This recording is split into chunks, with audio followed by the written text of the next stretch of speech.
So, the religions in Game of Thrones all suck. I don't mean in the sense that they do bad things, although they certainly do, but in the sense that they are poorly developed and don't really tie into the world. George R. R. Martin stated that he tries to make his world very realistic and tries to draw on history as inspiration. However, I think in this aspect it doesn't work out very well, and it comes across as an incredibly shallow reading of history. So I'm making a video to talk about it. It's going to be split into 4 parts that should be on your screen right now. As well, I'm going to be comparing and contrasting A Song of Ice and Fire a lot to the video game series Dragon Age, because I feel Dragon Age does a lot of these things very well when it comes to religion, and I feel like it acts as a good comparison piece of Game of Thrones, because they both have a similar starting point of trying to be a more gritty, down-to-earth type fantasy.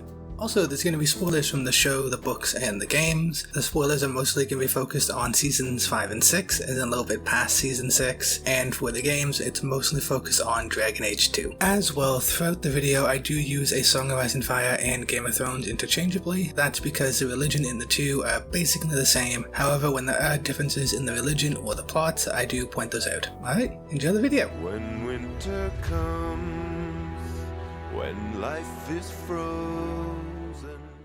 On the off chance people watching this haven't watched Game of Thrones or played any of the Dragon Age games, allow me a brief explanation of the religious framework we will be discussing. Skip to here if you're already an expert at the lore. Game of Thrones mostly takes place here, on the continent of Westeros. There's 3 main religions, the Old Gods in the north, the Drowned God in the Iron Islands, and the Faith of the Seven in the rest of Westeros. For the most part, we'll be discussing the Faith of the Seven as their religion gets the most focus. Other major religions in the world include the Lord of Light, the Many-Faced God, and the West-Star worship thing of the Dothraki. We don't really know much about it. But these will only be touched on briefly because they're not very well developed and not the focus of any of the major plot lines in the show or in the books. The Faith of the Seven started right here, on the 7 hills of Andalus. There were 7 gods, and they placed a shining crown on the head of some guy named Hugo, and told him to go and spread their religion. So he and his followers carved 7-pointed stars upon their chests and invaded Westeros, slowly conquering and bringing people over to their new faith. They are a highly organized religion, based mostly off of the Catholic Church. They have priests called Septons, and their very own Pope, called the High Septon.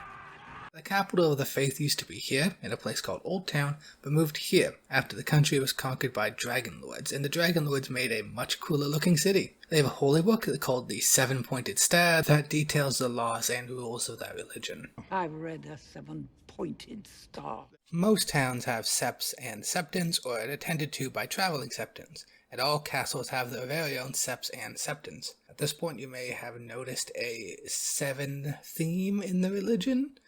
It is what it is. They have an order of silent sisters that take care of dead bodies and don't talk. They also have a minor order of holy brothers and holy sisters who aren't septons but still devote themselves to the church. Previously, they had 2 holy warrior orders called the Warrior Sons and the Poor Fellows, respectively. Collectively, they were known as the Faith Militant, though by the time the book started, both of these groups were outlawed. Well, the Faith Militant was disarmed more than 2 centuries ago. If I explain their holy purpose to my son, the king, I have no doubt he will sign a decree arming the believers you felt worthy. In Dragon Age, there's also a number of religions. We'll mostly be focusing on the Chantry as it's the closest comparison to the Faith of the Seven, and because it gets the most focus in the games. But there's also the Elven Pantheon that the roaming Elvish clans worship. The Avara clans worship spirits as gods, and dwarves have stone worship, I think. It's not really clear. There's also the Canary, and they have a governmental system called the Qun, which is half philosophy, half religion, and half government. And I'm counting it anyways, and you can't stop me. The beginnings of the Chantry is a bit more complicated than the Faith of the Seven in Game of Thrones. So there was this place called Tevinter, and it became an empire. It took over most of Thedas and then tried to open up the magical doorway to heaven, and then it succeeded. But then they failed, and that caused monsters to invade from under the ground. After barely defeating the monsters, people were rightfully pissed at Tevinter for almost causing everyone to die from the monsters. And because it also meant their god abandoned them when they invaded heaven without knocking. So a lady named Andraste, who was kind of a mix of Joan of Arc, Jesus, and Muhammad, invaded Tevinter in a holy war that was given to them by the Maker. She succeeded, but then failed and then was burned at the stake. Years later, a religion formed following her word, specifically her songs collected and called the Chant of Light. This religion was created here, in Orlais, which took over a lot of the continent, and that helped spread that religion. It's a bit more complicated than that. They are an organized religion, based loosely off of the Catholic Church. They have an all-female clergy called sisters or mothers depending on their rank. They also have their own pope. This one's called the Divine. The capital of the faith is here, because it has the largest chantry. However, the chantry in this city, Denerim, is also important, because that's where their prophet Andraste came from. We have a lot of passages from their holy book called the Chant of Light, both in extra information and codexes, as well as quotes from various characters.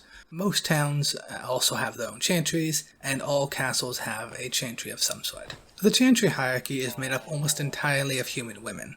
The Divine is the head of the church, followed by grand clerics who oversee large population centers or countries. Below them are mothers with their own chantries, and below them is the only rank that a male can actually get to, and that's the rank of brother and or sister, depending on the gender, obviously. There's also the Order of the Templars, which is a martial order pledged to the chantry with the direct goal of controlling magic, and or hunting illegal magics, making them basically the private anti-mage army of the chantry. So already we can see the similarities here, can't we? But as they say, the devil is in the details.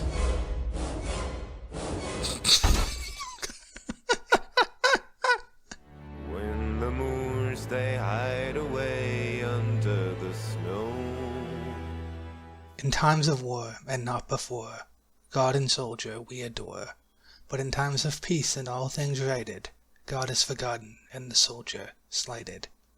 Rudyard Kipling. In The Psychological Necessity of Religion, Stephen Colvin discusses the origins of religion. He states that the common view from anthropologists is that religion mostly stems from fear, specifically fear of the unknown. It exists as a way to assuage these anxieties about things over which we have no control. The common example is that when early humans looked up at the sky and saw thunder, not knowing where it came from and only seeing its destructive power, it makes sense to say these terrible and powerful events are caused by God. Giving meaning to what is essentially random to make anxiety more palpable. All that is to say that religion is not just a thing that happens, it's a response to our environment. The Christian God exists as a response to the uncertainty of death and what happens after it, and to help explain why bad things might happen to otherwise good people, in that good people don't really exist due to original sin. What will you learn? That your actions have consequences! Or look at the ancient Greeks. They had no way of knowing how the axial tilt of the earth would create seasons, so it made as much sense to say the god of the underworld kidnapped a lady for half a year, and that's why we have winter. It makes the unknown known, and while we still have no control over what happens when we die or the seasons, simply knowing there is an answer, there is a reason, makes it less scary. Sure, I have no control over where I go when I die, but wherever I go, there's a reason for it. So one of the key conceits of the world of Game of Thrones is that seasons last for years and years and years. A 9-year summer is not common, but it's not so strange as to be wondrous.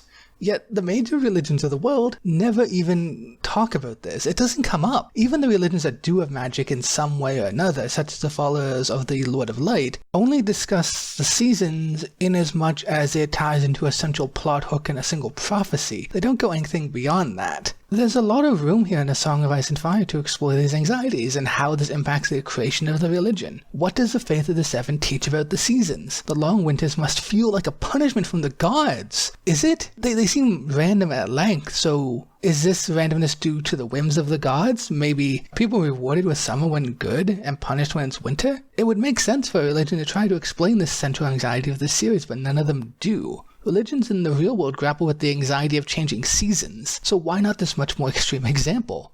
What about magic or dragons? Like, they exist in the world, and these religions, they just barely mention it at all. The Lord of Light followers have magic, some of them do, But aside from Alessandra, they're mostly confused about it. They don't really know what it does or why. And it seems incidental to the actual religion and not explained by any of the tenets of their faith what little of it we actually do know. When we compare it to a world that does this aspect of religion well, we can see all of the missed opportunities. In Dragon Age, the Chantry can be seen in Theodosian history as a direct rebuke of the Tevinter Empire, specifically as a rebuke of the role Tevinter played in creating the Blight, which was the monsters I talked about earlier. The Chantry's core belief is that magic exists to serve man, and never to rule over him. Andraste put it simply.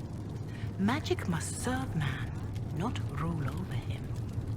However, those words must be put into the proper historical context. Andraste led a rebellion against the Tevinter Imperium, whose magisters controlled most of the world at the time. Anyone who uses a gift to rule man is evil. This reaction just makes sense, right? As far as the world is aware, blood magic and mage rule caused all of these problems. So it's scary, it's terrifying, and even if those magisters weren't really at fault, as the later games begin to imply, the connection needs an answer. Why did this happen? Because you angered God by not knocking on his fucking door. In fact, any religion in this particular world needs to address magic. This is a world where you can go here every time you fall asleep, and where magic can do this, and if a mage is weak enough, it can turn into this. It's scary stuff. And nobody knows why it happens. Religion needs to grapple with all this metaphysical shit, and if it doesn't, the religion is kind of missing a key component. Every religion in this setting does grapple with this. The Chantry considers the Fade the home of the Maker. The Avera people see the spirits in the Fade as gods of purpose, and those with magic as shaman who can commune with their gods. The Dalish elves see magic as a sign the elf is closer to ancient elves, and set them apart to be keepers of knowledge, basically the leaders of these Dalish elven clans. The Knauri see magic as abhorrent. It's a thing to be feared and controlled. Their word for mage directly translates to dangerous thing, Cerebas. This anxiety is addressed in different ways by different cultures, but every system of faith needs to address this anxiety of magic. So when we take Dragon Age as an example, we can look at this and see ways that the Faith of the Seven could have tied into the anxieties of the world. The Faith of the Seven could have developed a reason why the seasons change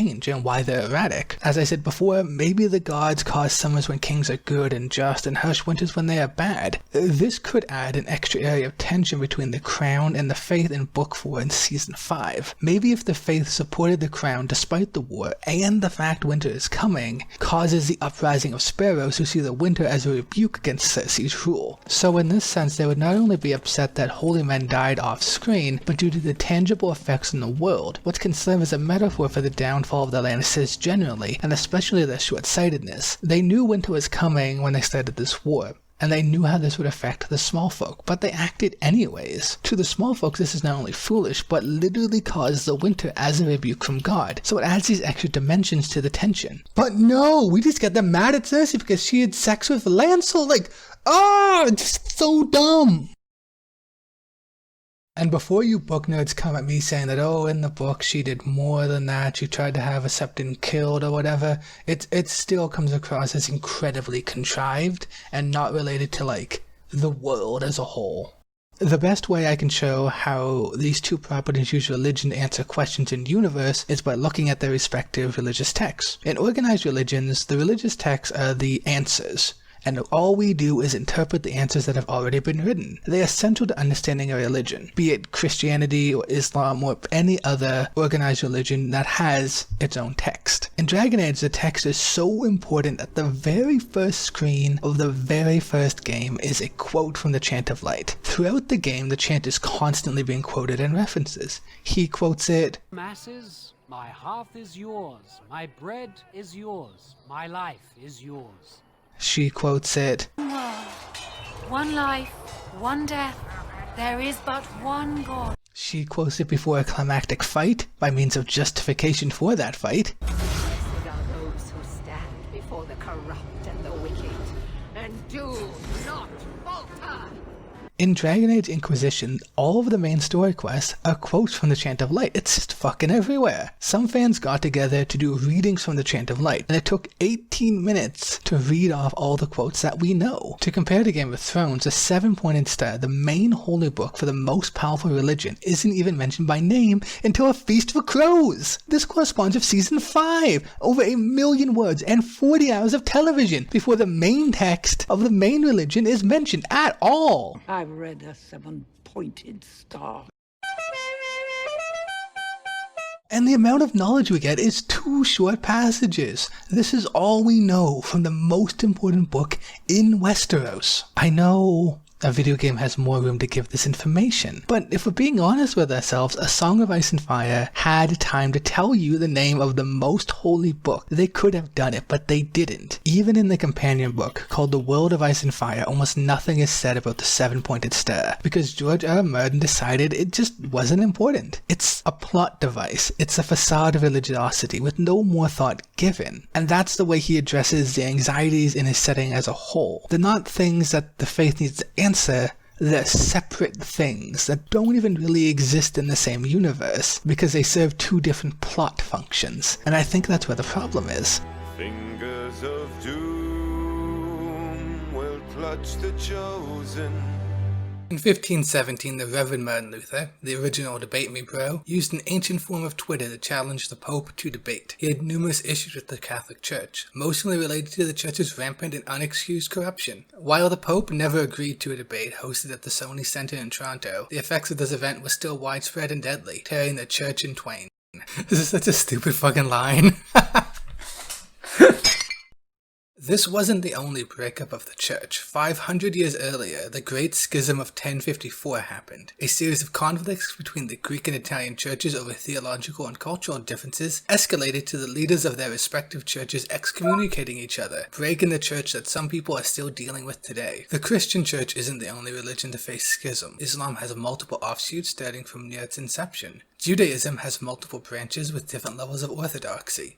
Every religion that has ever existed has always schismed. This is to say that religion then and now are not monoliths. There's always deviations because religion is an intentionally personal thing and closely intertwined with culture. This isn't true in fantasy, however. So many religion and fantasy works either exist as monoliths or whatever schisms are small and or rare. A Song of Ice and Fire is actually a pretty extreme example of this. There are multiple religions on screen. The faith of the Seven, the Old Gods, the Lord of Light, the Many-Faced God, the Drowned Gods, the Dothraki thing. Each religion exists entirely as a monolith. There are 2 examples in the books that hint at division, but don't really go anywheres. The first is Damphair, a priest of the Drowned God who goes on a tirade after his evil brother wins kinship, and attempts to have the faithful rise up against this godless man. It makes more sense in the books when it's not this character. It's acting like a threatening presence with like magic and other dark shit going on. So just trust me, this is one of the worst aspects of the show. But he's swiftly silenced, and no other drowned priests seem to come up or challenge him at all. The other example is the High Sparrow. In the 4th book and 5th season, after a year or more of war, the countryside is ransacked, bringing a horde of refugees to the country's largest city, King's Landing. With them, tales of holy men and women being murdered and brutalized. This causes this man to rise up and lead a revolt inside the church, turn it to what they deem as more holy, to defend themselves whether crowned or not. As a result, these peasants overthrow the entire religious bureaucracy and make a new one, with them in charge. They do this by breaking into the Sept of Baelor while they were voting for new High Septon and nominate one of their own. This happens completely off screen. Why? It could be so interesting. Okay. There's no religious tension, just a complete change at the drop of a hat. This is hinting at an interesting religious conflict, but it's so sudden and lacking context, it seems mostly a vehicle to create a new plot thread, because Song of Ice and Fire needs more plot threads. Some fans think that the High Sparrow is based off this man, I'm gonna call him Savo, an Italian friar who fought against the decadence of the church in the 1400s. But the key difference between the two is that Savo was summoned to Rome, excommunicated, tortured, and then finally killed. But his movement lived on, and some historians smarter than me think this led directly to the Protestant Revolution. Not only is this a more interesting plot, it's a lot more realistic too, which is a thing George R. R. Martin has often declared interest in. However, it would have required religion to actually be a focus of the story, and for him to actually care about the inner workings of the church, as opposed to a plot element that only poofed into existence in the fourth book. In fact, there's a lot of room for schism in the faith in A Song of Ice and Fire. There's a sept in the frozen north with a much different culture than the south, but we never see how the sept's traditions change to accommodate. How do septs in Dorne accommodate their completely different culture? How did the Sparrows react to the burning of the Great Sept at the end of Season 6? Did they try to create their own sept? With blackjack and hookers! In fact, forget the park!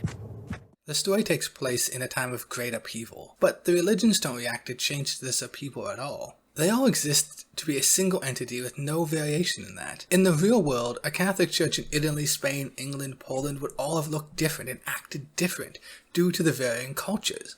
But in Game of Thrones, they're all the same, equally unimportant. Going to a comparison of Dragon Age, we can see that the Dragon Age universe has its own major schism, similar to the Great Schism of 1054. Tevinter, the major autocracy I mentioned earlier that almost ended the world, eventually did accept Andrasteism, which is a little bit weird because she attempted to destroy them, but whatever. Over time, they changed a few of the verses in their own chantries. Specifically, they changed the verses that blamed them for everything, and the verses that were explicitly there to stop mage rule. This gave Tevinter the moral authority to be ruled by mages once again, which is something they wanted to do since it was outlawed. This led to conflict with the Divine in Orlais, and eventually led to the Tevinter branch breaking away entirely, creating their own divine and an all-male clergy, essentially just to spite the church they broke away from. And it started like a few hundred years of holy wars, so that's exciting. And that's only the most dramatic difference. In Navarra, for example, they have their own beliefs about how to deal with the dead. So the chantry generally wants everyone to be cremated when they die, because that's how their prophet died and they see it as a purification. However, in Navarra, they have a long-standing tradition of burying their dead in massive crypts. There's a metaphysical reason for this that I won't really get into, but essentially that's how they've always done it. They mostly just overlooks this fact. There's also a number of smaller cults that you can meet throughout the games, and at least one of them doesn't try to kill you. Not all of these elements have a major role in the story, but their inclusion create minor conflicts and help inform the world and the characters that live in it. It's just more interesting. And it's so weird because A Song of Ice and Fire hinted at schism, but it was over so quickly and with so little fanfare. It seemed like George R. R. Martin was just not that interested in developing it beyond that. Aside from a single scene in the show with the old High Sept, no clergy at all complains about the change to the order. And that's just weird, isn't it? Overnight, these peasants essentially took over the entirety of the clergy, and nobody complains. There's a lot of room here that just doesn't actually go explored. And it's just weird, right? It's just weird. Pointed star. Then you... All beasts will shiver from the lion to the crow.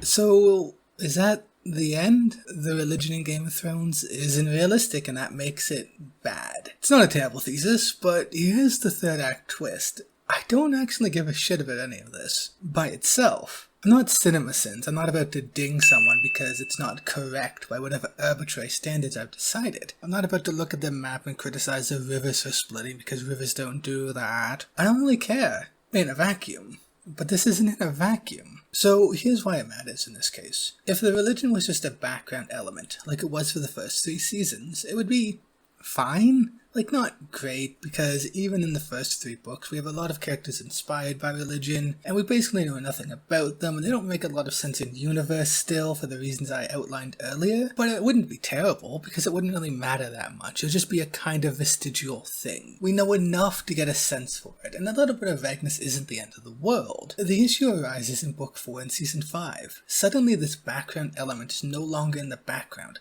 Suddenly! It matters, and it matters a whole hell of a lot. It is the downfall of Cersei, both as a character and in many ways a condemnation of her time as a ruler. It is supposed to show her short-sightedness and her focus on vengeance in lieu of all else. Which is fine, but the issue is we don't really get to understand her short-sightedness, because by the time it all happens, we basically have no information about what the religion even entails. We have no context for any of this, and what little we do have feels generic and rushed haphazardly. It almost feels like you're playing a game of D&D, and the player asks the DM to describe the residents of a tavern, and instead of talking to the black-cloaked rogue with a dark backstory with his arms crossed in the corner, they go and pester a random goblin with questions. His name, his job, his occupation, and suddenly the GM has to write all of this in as it's going on. So it all comes across as a little bit half-baked because the background and the preparation wasn't put in. It's a utilitarian project, and its whole purpose is to serve as Cersei's fall from grace. Like, look at it this way, the High Sparrow came into power and brought back the Faith militant because the Crown stopped defending the Faith. Why couldn't the Faith defend itself? Well, because they aren't allowed to, due to a treaty that we've just decided exists. Why didn't the Crown defend the Faith then? And have we actually seen faithful men and women being attacked? The answer to that second question is no, we haven't. And the answer to the first one is because they didn't feel like it. What do you want? Why does the Faith hate Cersei so much specifically to call her out after she's given power? Well, adultery, which is also now a huge deal. Now again, in the books, this is a little bit different, where she did have this whole thing where she killed the previous High Septon or had him killed, but it's fucking dumb, dude. And this whole thing about adultery is that the only reason we know about it at all is because it helps take Cersei and Margaery down. And most of the things we actually know about the faith and the religion of the Faith of the Seven is based around the utilitarian what helps take Cersei down, and we almost know no extra details other than that. This whole thing reeks of last-minute additions. There are so many ways George R. R. Martin could have expanded on the Faith's beliefs earlier to build up the Sparrows in Book 4, as opposed to them coming almost essentially out of nowheres. There's so many ways he could have expanded on their Holy Book, like I said earlier. All he had to do was have faithful characters like Catelyn Stark or Sansa Stark quote from the Seven-Pointed Star, and there was plenty of opportunities to do that. I've read a seven-pointed star. They've prayed multiple times in the books. Why wouldn't they use a prayer from the Seven-Pointed Star? We even mention it. There were so many ways he could have shown the division in the Faith to make its breakdown and usurpation by the Sparrows both more interesting and more understandable, as opposed to it coming out at the last minute. I actually have a theory about this, and that's that it was caused by the infamous Myroni's Knot. Basically, the original plan was for Book 4 to have a 5-year time gap between it and Book 3. This was supposed to allow people to grow into their roles, as a lot of characters by the end of Book 3 ended in new positions of either training or power. Jon Snow was the Lord Commander at the Night's Watch, Arya was with the Faceless Men training with them, Cersei was in charge of King's Landing, etc, etc. Eventually he decided to scrap this time skip completely because he felt it didn't work because you'd have to have a lot of flashbacks and it just sort of slowed down the pace of what he was trying to write. However, by doing that, he needed to have something fill the gaps of the stuff that was supposed to happen between the books. One thing that it seemed like he wanted to set up was Cersei was running King's Landing and the country so far into the ground it showed up in a sigh. This was to set up the various invasions and counter-invasions in the tail end of the series from people like Dany or Fagon. I'm not getting into Fagon, he's just a thing, just don't worry about it if you haven't read the books. This was all supposed to happen off-screen over a course of 5 years. In fact, Littlefinger in a quote from the books even hints at this connection. "You would not believe what is happening in King's Landing, sweetling. Cersei stumbles from one idiocracy to the next, helped along by a council of the deaf, the dim, and the blind. I always anticipated she would beggar the realm and destroy herself, but I never expected she would do it quite so fast. It is quite vexing. I had hoped to have 5 or 4 years to plant some seeds and allow fruits to ripen, but now it is a good thing I thrive on chaos, because chaos is a ladder. Sansa," this is my Littlefinger voice, I'm sorry. But in order for Cersei to beggar the realm as the plot required, she needed an antagonist to vex her. I mean, she did a lot by her own volition, but many of her fumblings were way off screen and wouldn't really affect the capital that much. It needed to be personal. So I think that's when George R. R. Martin decided to use the church, and in so doing realized that the Faith of the Seven was severely underdeveloped. That's why what little we do know about the Faith was dropped on us in Book 4 with almost no fanfare. And also why the most holy book in the Seven Kingdoms isn't mentioned at all until the High Sparrow needed something to quote. I've read a 7-point. It's a last-minute world building and comes across as incredibly sloppy. Now, having a sloppy religion isn't the worst thing in the world, but when an entire plotline revolves around it, you start to see the issues. A plotline built upon a hollow framework feels hollow. And then, in the show at least, as soon as the need for these antagonists is over, they vanish in a great fireball that nobody really cares about. The Iron Bank appreciates how you cast off the yoke of superstition. freeing the crown from elements who sought to subvert the rule of law. The destruction of the Sept of Baelor was a tragic accident. Indeed. Now, I know people are going to say, oh, but all the sparrows died in the explosion, but they didn't. Because the whole purpose of the Sparrow Uprising, I'll remind you, was to protect holy men and women who were being hurt by the ravages of war. So once they got the go-ahead to send out faith militant members to go and protect churches outside of their control in King's Landing, they would have done so. Which means, after the explosion, there would have been a lot of angry sparrows all across the countryside. But we don't hear anything about them in the show.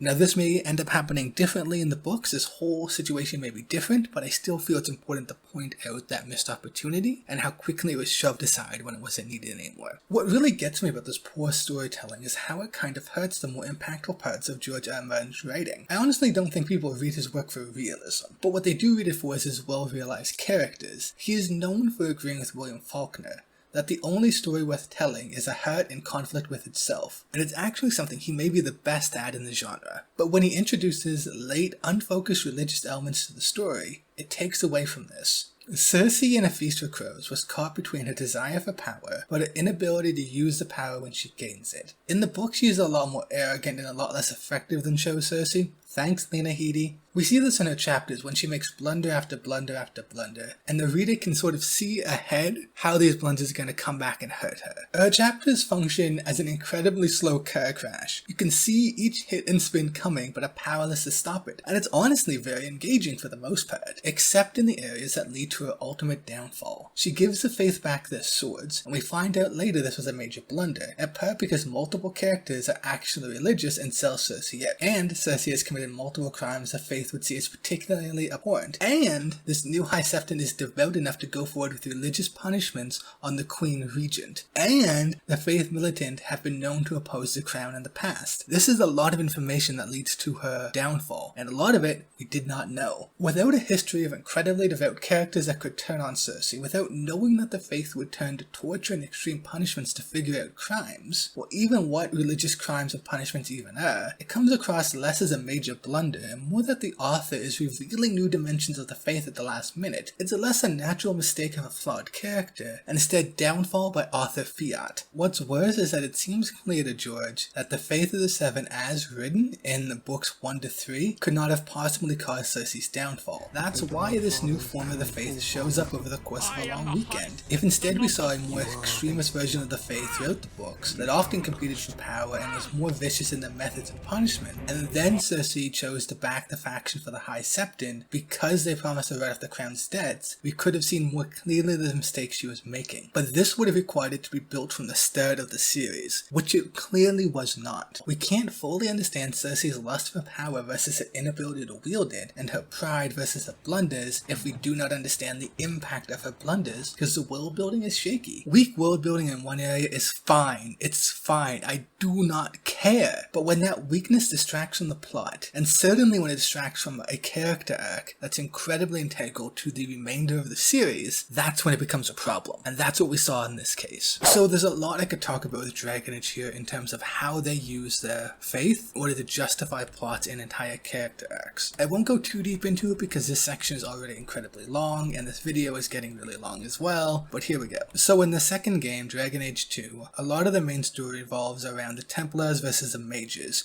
with the Chantry essentially being in the middle. Now, though the Chantry is technically in charge of the Templars become more and more aggressive with their measures, and essentially only back down when the Chantry stops them. But what happens by the end of the game is people realize that the Chantry is not really solving any of the problems, it's just pushing them along, because it, by its very nature, supports the system of the Templars, which is being oppressive. And that's what leads to the conflict that ends the game, when one character essentially blows up an entire Chantry. The Grand Cleric cannot help you. Explain yourself, mage. I will not stand by and watch you treat all mages like criminal, while those who would lead us bow to their Templar jailers. How dare you speak to me? The Circle has failed us, Orsino. Even you should be able to see that. The time has come to act. There can be no half measures. Anders, what have you done? there can be no turning. But instead of it being forgotten, it basically kickstarts the plot, climaxes into a final battle, and bleeds into the beginning of the next game. In another way, we can see how the faith of various characters affect how they see the world. This is most obvious in characters like Cassandra or Liliana, both of whom are incredibly religious, and their religious worldview is incredibly tied into their actions. All this is to say that when you look at the plot of Dragon Age and the various character arcs within Dragon Age, you can see how much closely the faith ties into it, and how much deeper it feels simply because the faith is deeper, and these things were planned from the start. And even things that may not have been planned from the start feel more authentic simply because the world building was deeper to begin with, which gave the writers more firm ground to build upon, as opposed to the weak ground of the Faith of the Seven in the first 2 books. When winter comes, when times are starkest. So what was the point of all that? I guess I wanted to point out a few key things. The first was how, in the real world, a lot of our religious beliefs are driven by anxiety, specifically fear of the unknown, and how, in fantasy, this is often not the case. And George R. R. Martin's world is a particular example of this, where very few of the religions actually address how the world works in sort of the metaphysical ways. They don't address magic, they don't address the winters or the summers being 9 years long, and this creates a religion that feels disconnected from the rest of the world. And this is shown as well by how little we actually know about these religions in terms of their actual faith and their core tenets for their beliefs. Secondly, I wanted to show how all religions schism. They always break apart and reform in new and interesting ways based on the culture that exists, and how incredibly important this is for the formation of religion, and how this as well does not happen much in George R. R. Martin's world. I don't think that these things being weak is necessarily bad in world building, because they may not be the focus of a story. And if they're not the focus of a story, it's perfectly fine to not focus on them, to have them be just background elements, a little bit of flavor, but not too much thought put in. The issue arises when suddenly you have to think about this sort of thing because the plot requires you to, and that's what happened in Cersei's case. Had the religion of the Faith of the Seven addressed some of the anxieties or felt more tied into the world, we could better understand why the sparrows rose up. And if the world of A Song of Ice and Fire addressed ways that religions break apart or feud with each other, the Sparrow Uprising could have made more sense. Both of these things tied together served to pull down Cersei's storyline and to make it weaker overall, and I think that's not good. George R. R. Martin has often described himself as a gardener instead of an architect style writing, which is fine by itself, except when you suddenly have to grow a part of your garden that you had been previously neglecting, and it doesn't grow as tall or as flush as the rest of the garden. And that's his religion in this case. And this all ties into why people like George R. R. Martin's writing. I don't think it's because it's realistic, because it's really not. I think it's due to how his characters interact with each other, their internal struggles, like Jon Snow and Jaime Lannister, these really rich, detailed characters. That's what people read for. And I do get a little bit concerned when people describe his world or his religion as realistic, because they're not, and it's fairly obvious that they're not. And I think it sort of gives people the wrong impression of how the Middle Ages were and the role religion played in them. But what I want to express is that there are weaknesses there, and weaknesses you can learn from. And I hope people watching this take away some of these lessons on how to build a better world, and how to add in plot elements that maybe you weren't expecting to,